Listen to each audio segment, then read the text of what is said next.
आज हम आपको एक पौराणिक कथा बता रहे हैं जिसका वर्णन महाभारत के आदि पर्व में मिलता है। ये कथा बताती है कि इस धरती पर गरुड़ और नागों की उत्पत्ति कैसे हुई, क्यों गरुड़ नाग के दुश्मन हुए, क्यों नागों की जीभ आगे से दो हिस्सों में बटी हुई है और कैसे गरुड़ भगवान विष्णु के वाहन बने। महर्षि कश्यप की 13 पत्नियां थीं, लेकिन विंता और कद्रू नामक अपनी 2 पत्नियों से वे विशेष प्रेम करते थे। एक दिन महर्षि जब आनंद भाव में बैठे थे तो उनकी दोनों पत्नियां उनके समीप पहुंची और पति के पांव दबाने लगी। प्रसन्न होकर महर्षि ने बारी बारी से दोनों को संबोधित किया, तुम दोनों ही मुझे विशेष प्रिय हो। तुम्हारी कोई इच्छा हो तो बताओ।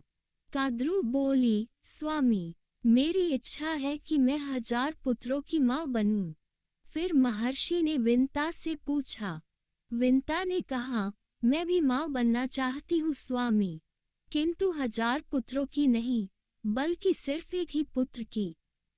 लेकिन मेरा पुत्र इतना बलवान हो कि कद्रू के 1000 पुत्र भी उसकी बराबरी न कर सके।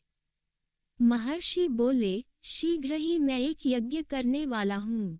यज्ञोपरांत तुम दोनों की माँ बनने की इच्छाएं अवश्य पूरी होगी। महर्षि कश्यप ने यज्ञ किया। देवता और ऋषि मुनियों ने सहर्ष यज्ञ में हिस्सा लिया। यज्ञ संपूर्ण करके महर्षि कश्यप पुनः तपस्या करने चले गए। कुछ माह पश्चात विंता ने 2 तथा कद्रू ने 1000 अंडे दिए। कुछ काल के पश्चात कद्रू ने अपने अंडे फोड़े तो उनमें से काले नागों के बच्चे निकल पड़े। कद्रू ने खुशी से चहकते हुए विंता को पुकारा, विंता, देखो तो मेरे अंडों से कितने प्यारे बच्चे बाहर निकले हैं। विंता बोली, सचमुच बहुत खूबसूरत है कद्रू, बधाई हो। अब मैं भी अपने दोनों अंडों को फोड़कर देखती हूँ। ये कहकर विंता अपने दोनों अंडों के पास गई। उसने एक अंडा फोड़ दिया, लेकिन अंडे के अंदर से एक बच्चे का आधा बना शरीर देखकर वह सहम गई। बोली, हे भगवान, जल्दीबाजी में मैंने ये क्या कर डाला। ये बच्चा तो अभी अपूर्ण है। तभी फूटे हुए अंडे के अंदर से बालक बोल पड़ा, जल्दबाजी में अंडा फोड़कर तुमने बहुत बड़ा अपराध कर डाला है।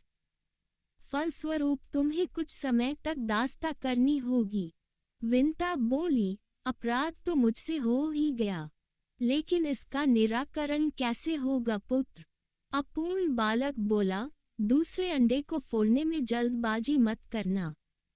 यदि तुमने ऐसा किया तो जीवन भर दास्ता से मुक्त नहीं हो पाओगी, क्योंकि उसी अंडे से पैदा होने वाला तुम्हारा पुत्र तुम्हें दास्ता से मुक्ति दिलाएगा। इतना कहकर अंडे से उत्पन्न अपूर्ण बालक आकाश में उड़ गया और विंता दूसरे अंडे के पकने तक इंतजार करने लगी। समय पाकर अंडा फूटा और उसमें से एक महान तेजस्वी बालक उत्पन्न हुआ, जिसका नाम गरुड़ रखा गया। गरुड़ दिन प्रतिदिन बड़ा होने लगा और कद्रू के 1000 पुत्रों पर भारी पड़ने लगा। परिणामस्वरूप विंता और कद्रू के संबंध दिन प्रतिदिन कटु से कटुतर होते गए। फिर एक दिन जब विंता और कद्रू भ्रमण कर रही थी, कद्रू ने सागर के किनारे दूर खड़े सफेद घोड़े को देखकर विंता से कहा, बता सकती हो विंता, दूर खड़ा वह घोड़ा किस रंग का है। विंता बोली, सफेद रंग का। कद्रू बोली, शर्त लगाकर कह सकती हो कि घोड़ा सफेद रंग का ही है। मुझे तो इसकी पूंछ काले रंग की नजर आ रही है। विंता बोली, तुम्हारा विचार गलत है। घोड़ा पूंछ समेत सफेद रंग का है। दोनों में काफी देर तक यही बहस छिड़ी रही। आखिर में कद्रू ने कहा, तो फिर हम दोनों में शर्त हो गई। कल घोड़े को चलकर देखते हैं। यदि वह संपूर्ण सफेद रंग का हुआ तो मैं हारी, और यदि उसकी पूंछ काली निकली तो मैं जीत जाऊंगी। उस हालत में जो भी हम दोनों में से जीतेगी, तो हारने वाली को जीतने वाली की दासी बनना पड़ेगा। बोलो तुम्हें मंजूर है। विंता बोली, मुझे मंजूर है। रात को ही कद्रू ने अपने सर्प पुत्रों को बुलाकर कहा, आज रात को तुम सब उच्चैःश्रवा घोड़े की पूंछ से जाकर लिपट जाना, ताकि सुबह जब विंता देखे तो उसे घोड़े की पूंछ काली नजर आए। योजनानुसार नाग उच्चैःश्रवा घोड़े की पूंछ से जाकर लिपट गए। परिणामस्वरूप सुबह जब कद्रू ने विंता को घोड़े की पूंछ काले रंग की दिखाई तो वह हैरान रह गई। बोली, ऐसा कैसे हो गया? कल तो इसकी पूंछ बिल्कुल सफेद थी। कद्रू बोली, खूब तसल्ली से देख लो, घोड़े की पूंछ आरंभ से ही काली है। शर्त के मुताबिक तुम हार चुकी हो, इसलिए अब तुम्हें मेरी दासी बनकर रहना पड़ेगा। विवशतापूर्वक विंता को कद्रू की दासता स्वीकार करनी पड़ी। माता को उदास देखकर गरुड़ ने पूछा, क्या ऐसा कोई उपाय नहीं है जिससे आप कद्रू की दासता से मुक्त हो जाए? विंता बोली, ये तो कद्रू से ही पूछना पड़ेगा। यदि वह प्रसन्न हो जाती है तो मुझे दासता से मुक्त कर देगी। गरुड़ अपनी माता विंता को लेकर कद्रू के पास पहुंचा और कहा, क्या ऐसा नहीं हो सकता कि आप मेरी माता को अपनी दासता से मुक्त कर दे? कद्रू बोली, हो सकता है, बशर्ते कि तुम मेरे पुत्रों को अमृत लाकर दे दो। ये सुनकर गरुड़ सोच में पड़ गया। उसने अपनी माता से पूछा, माँ, अमृत कहाँ मिलेगा जिसे लेकर मैं तुम्हें दासी जीवन से मुक्त कर सकूं? विंता ने कहा, अमृत का पता तुम्हारे पिता बता सकते हैं पुत्र, तुम उन्हीं के पास जाकर पूछो। गरुड़ महर्षि कश्यप के पास पहुंचा। कश्यप अपने पुत्र को देखकर बहुत प्रसन्न हुए।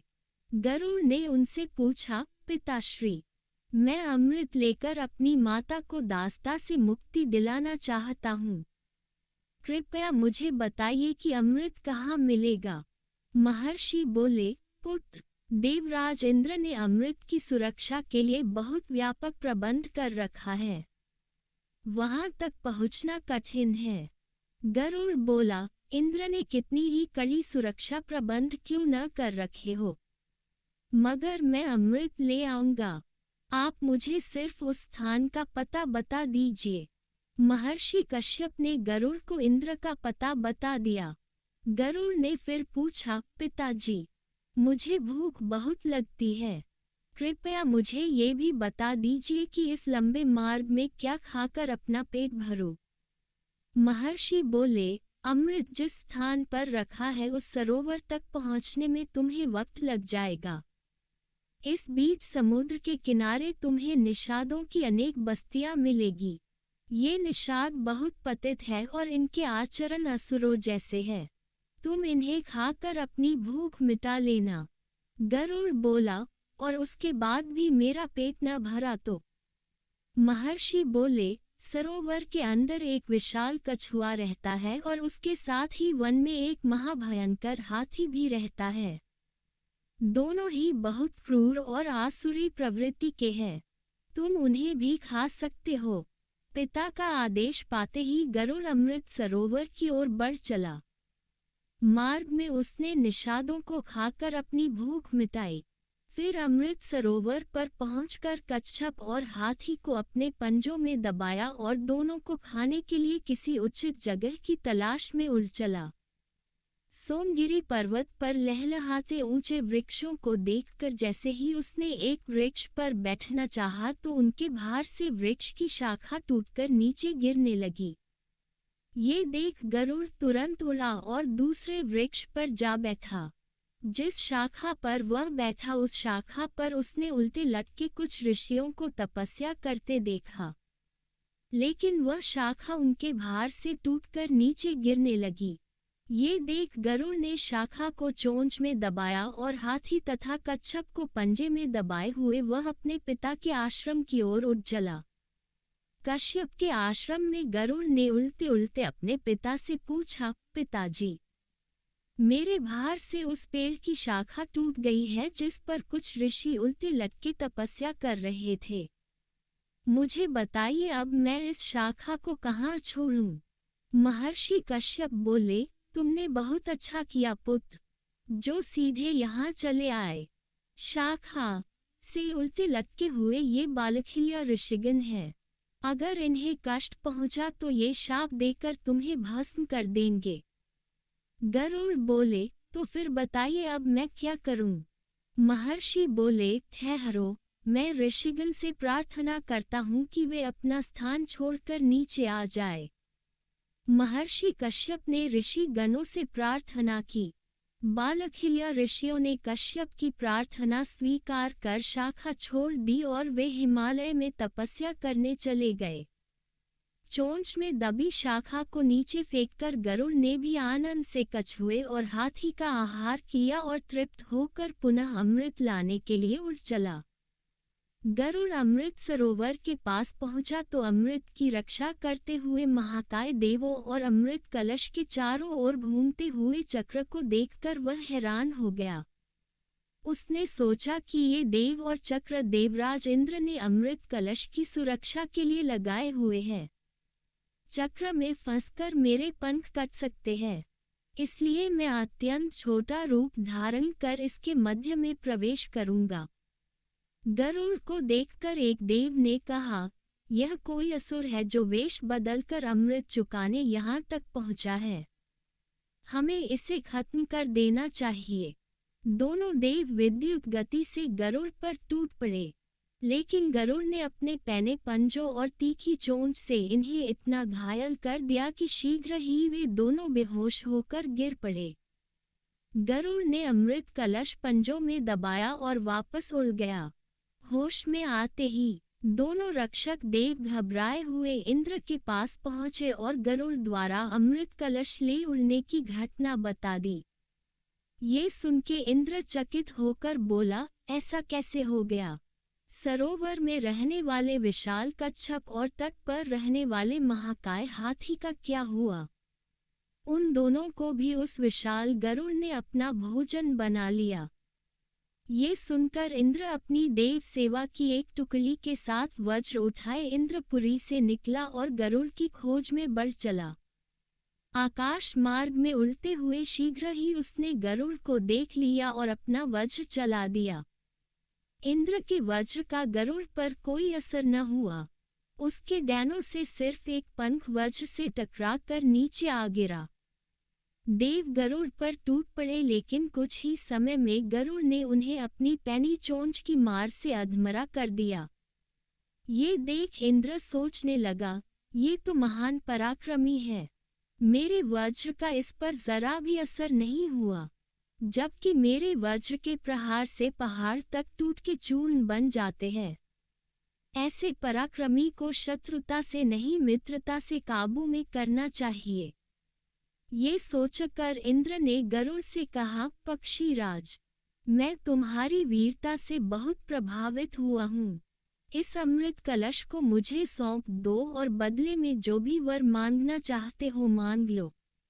गरुड़ बोला, यह अमृत मैं अपने लिए नहीं, अपनी माता को दास्ता से मुक्त कराने के लिए नाग माता को देने के लिए ले जा रहा हूँ, इसलिए ये कलश मैं तुम्हें नहीं दूंगा। इंद्र बोला, ठीक है, इस समय तुम कलश ले जाकर नाग माता को सौंप दो, किंतु उन्हें इसे प्रयोग मत करने देना। उचित मौका देखकर मैं वहां से यह कलश गायब कर दूंगा। गरुड़ बोला, अगर मैं तुम्हारी बात को मान लूं तो मुझे बदले में क्या मिलेगा? इंद्र बोला, तुम्हारा मनपसंद भरपेट भोजन। तब मैं तुम्हें इन्हीं नागों को खाने की इजाजत दे दूंगा। गरुड़ बोला, यही तो मैं चाहता हूँ। नाग मेरे स्वादिष्ट भोजन है, किंतु एक ही पिता की संतान होने के कारण मैं इन्हें कहते हुए हिचकता हूँ। अब मेरी हिचक दूर हो गई। अब मैं आपके कथानुसार ही कार्य करूँगा। ये कहकर गरुड़ अमृत कलश लेकर कद्रू के पास पहुँचा और उससे बोला, माते, अपनी प्रतिज्ञानुसार मैं अमृत कलश ले आया हूँ। अब आप अपने वचन से मेरी माता को मुक्त कर दे। कद्रू ने उसी क्षण विंता को वचन से मुक्त कर दिया और अगली सुबह अमृत नागों को पिलाने का निश्चय कर वहां से चली गई। रात को उचित मौका देखकर इंद्र ने अमृत कलश उठा लिया और पुनः उसी स्थान पर पहुंचा दिया। दूसरे दिन सुबह नाग जब वहां पहुंचे तो अमृत कलश गायब देखकर दुखी हुए। उन्होंने उस कुशा को ही जिस पर अमृत कलश रखा था चाटना आरंभ कर दिया, जिसके कारण उनकी जीभ 2 हिस्सों में फट गई। गरुड़ की मातृभक्ति से प्रसन्न होकर भगवान विष्णु गरुड़ के सम्मुख प्रकट हो गए और बोले, मैं तुम्हारी मातृभक्ति देखकर बहुत प्रसन्न हूँ पक्षीराज। मैं चाहता हूँ कि अब से तुम मेरे वाहन के रूप में मेरे साथ रहा करो। गरुड़ बोला, मैं बहुत भाग्यशाली हूँ प्रभु, जो स्वयं आपने मुझे अपना वाहन बनाना स्वीकार किया। आज से मैं हर क्षण आपकी सेवा में रहूंगा और आपको छोड़कर कहीं नहीं जाऊंगा। इस तरह उसी दिन से पक्षीराज गरुड़ भगवान विष्णु के वाहन के रूप में प्रयुक्त होने लगे। गरुड़ के भगवान विष्णु की सेवा में जाते ही देवता भयमुक्त हो गए और चूंकि नागों के छल के कारण गरुड़ की मां विनीता को दासता स्वीकार करनी पड़ी, इसलिए नाग और गरुड़ एक दूसरे के दुश्मन हैं।